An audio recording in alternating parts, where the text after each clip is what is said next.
Surat civil hospital resident doctor આપઘાત કેસમાં anti ragging કમિટીના રિપોર્ટ અને ઉચ્ચસ્તરીય તપાસ બાદ 4 રેસિડેન્ટ ડોક્ટર સસ્પેન્ડ અને 4 ફેકલ્ટીને કારણદર્શક નોટિસ. રાત્રે 8:30 થી વહેલી સવારે 4 વાગ્યા સુધી ચાલેલી મેરેથોન બેઠક બાદ કમિટીની કડક કાર્યવાહી. સુરતની નવી હોસ્પિટલના રેસિડેન્ટ ડોક્ટર હર્ષ પંડ્યાના દુઃખદ આપઘાતની ઘટના સંદર્ભે રાજ્ય સરકારના કડક નિર્દેશો અને આરોગ્ય રાજ્યમંત્રી પ્રફુલ પાનસરેના માર્ગદર્શન હેઠળ ત્વરિત અને પારદર્શક તપાસ હાથ ધરવામાં આવી છે. આ ગંભીર મામલે સિવિલ હોસ્પિટલના ડીન અને મેડિકલ સુપ્રિન્ટેન્ડન્ટની સંયુક્ત અધ્યક્ષતામાં રચાયેલી ઉચ્ચસ્તરીય કમિટી સમક્ષ પ્રથમ વર્ષના 9 રેસિડેન્ટ ડોક્ટર અને મૃતકના પિતાજીની ફરિયાદના આધારે નિવેદનો નોંધવામાં આવ્યા હતા. કમિટીએ રાત્રે 8:30 થી વહેલી સવારના 4 વાગ્યા સુધી મેરેથોન બેઠક યોજી અને એન્ટી રેગિંગ સ્ક્વોડ દ્વારા માઇક્રોબાયોલોજી વિભાગના સિનિયર રેસિડેન્ટ તબીબો, ફેકલ્ટી, ટેકનિશિયન તથા સફાઈ કર્મીઓના નિવેદનો નોંધી એન્ટી રેગિંગ કમિટીને રિપોર્ટ સુપરત કરવામાં આવ્યો હતો. કમિટીના અહેવાલના આધારે શિસ્તભંગ અને ગંભીર બેદરકારી બદલ 4 રેસિડેન્ટ ડોક્ટર નિરાલી વસાવે, ડોક્ટર અનુજ મહેશ્વરી, ડોક્ટર દીક્ષિતા ઘેવરિયા અને ડોક્ટર હિના બૂથને 6 માસ માટે સસ્પેન્ડ કરી તાત્કાલિક હોસ્ટેલ ખાલી કરવા તેમજ કોઈપણ શૈક્ષણિક પ્રવૃત્તિઓમાં ભાગ ન લેવા સખત આદેશ કરાયો છે. આ સાથે જ માઇક્રોબાયોલોજી વિભાગના વડા ડોક્ટર સુમૈયા મુલ્લા સહિત faculty doctor Sangeeta Rajde, doctor Yogita Mistry અને ડોક્ટર લતિકા પુરોહિતને સો કોઝ નોટિસ ફટકારવામાં આવી છે. આ કેસમાં રાજ્ય સરકાર દ્વારા ઝડપી અને પારદર્શક તપાસ થકી સ્પષ્ટ સંદેશો આપવામાં આવ્યો છે કે શિસ્તભંગ કે રેગિંગની બાબતો અને તેમાં સંડોવાયેલાઓને બક્ષવામાં નહીં આવે. કેમેરામેન હકીમ શેખ સાથે વસીમ હાસમીનો રિપોર્ટ, આઝાદ ન્યૂઝ, સુરત. અમારી કાલ રાત્રે આખા 9-10 કલાક થઈને પ્રોસેસ, આખી રાત જાગીને બધા એચઓડી બેસીને એન્ટી રેગિંગ કમિટી બેસીને પ્રોસેસ પતી ગઈ છે. પ્રોસેસ પતાયા પછી જ અમે તમારી સમક્ષ છે અને પ્રોસેસમાં સસ્પેન્શન નીકળી ગયું છે અને 4 ડોક્ટરનું નીકળી ગયું છે અને 4 જે ફેકલ્ટી છે એને શોકોઝ નોટિસ છે. એના પછી એ જવાબ આપશે. એના પછી બી જો જરૂર પડશે તો બીજી મીટિંગ બોલાવીશું. એના પછી બી આગળ એક્શન એક્સેલેટ કરવાની હશે તો કરશું. મારું બેન સસ્પેન્શન થઈ ગયું, પોલીસ ફરિયાદ થશે, પણ પોલીસ ફરિયાદ બાદ આવા ડોક્ટર સમાજમાં આવશે, સમાજ માટે કેટલા હારા કહેવાય. તો એના માટે આવો જ્યારે આવા તબીબ પર ગુના દાખલ થાય છે તો એની મેડિકલ નું ભણવાનું પૂરું કરી સર્ટિફિકેટ લઈ શકશે ખરા? 6 months નું સસ્પેન્શન થશે. એફઆઈઆર થયા પછીની વાત છે. એફઆઈઆર પછી બી એવું ગાઈડલાઇન્સ નથી કે તમે એન્ટી રેગિંગ કમિટીનું ડિસિઝન બદલી શકો. એટલે એફઆઈઆર એની રીતે કામ કરશે અને એન્ટી રેગિંગ કમિટીનું જે ડિસિઝન આવ્યું છે એ એની 6 મહિના પછી પોલીસ ફરિયાદ થઈ ગઈ, વર્ષ પછી એ લોકો પાછા અભ્યાસ કરવા 6 મહિના પછી એ અભ્યાસ કરવા આવી શકે. પછી રેગિંગ કરશે તો ટર્મિનેશન થશે. એક છોકરાનો જીવ ગયો છે, નવી સિવિલ, સુરત નવી સિવિલ, બીજા છોકરાનો જીવ જાય પછી ટર્મિનેટ કરશે. એન્ટી રેગિંગ સાંભળો સાહેબ, એન્ટી રેગિંગ કમિટી એક કમિટી નથી. એમાં ઘણા બધા એચઓડીઝ હતા, મામલતદાર શ્રી હતા, પોસ્ટ પોલીસ ઇન્સ્પેક્ટર હતા.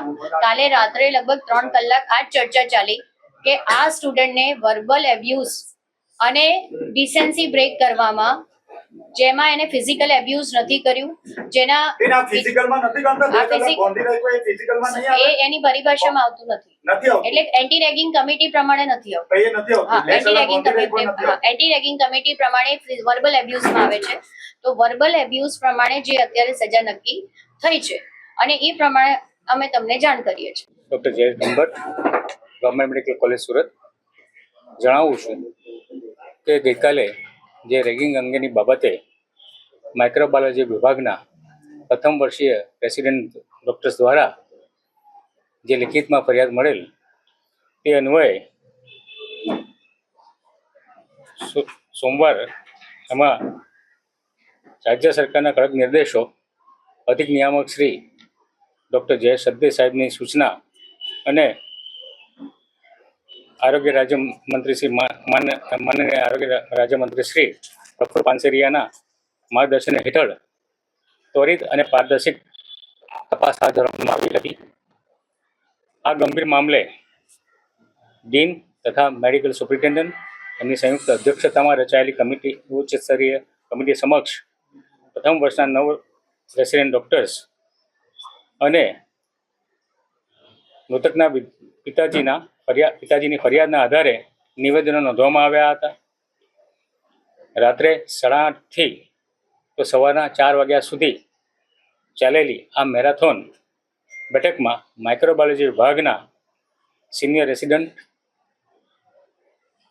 ફેકલ્ટી, જુનિયર રેસિડેન્ટ, તમામ ટેકનિશિયન અને સફાઈ કર્મીઓના તમામ સ્ટેક હોલ્ડરના નિવેદનો નોંધી એન્ટી રેગિંગ સ્ક્વોડ દ્વારા એમના દ્વારા રચિત જે ઇન્ક્વાયરી કમિટી હતી તે એમનો રિપોર્ટ એમના સ્પષ્ટ અભિપ્રાય સહિત એન્ટી રેગિંગ કમિટીને સુપ્રત કરવામાં આવ્યો.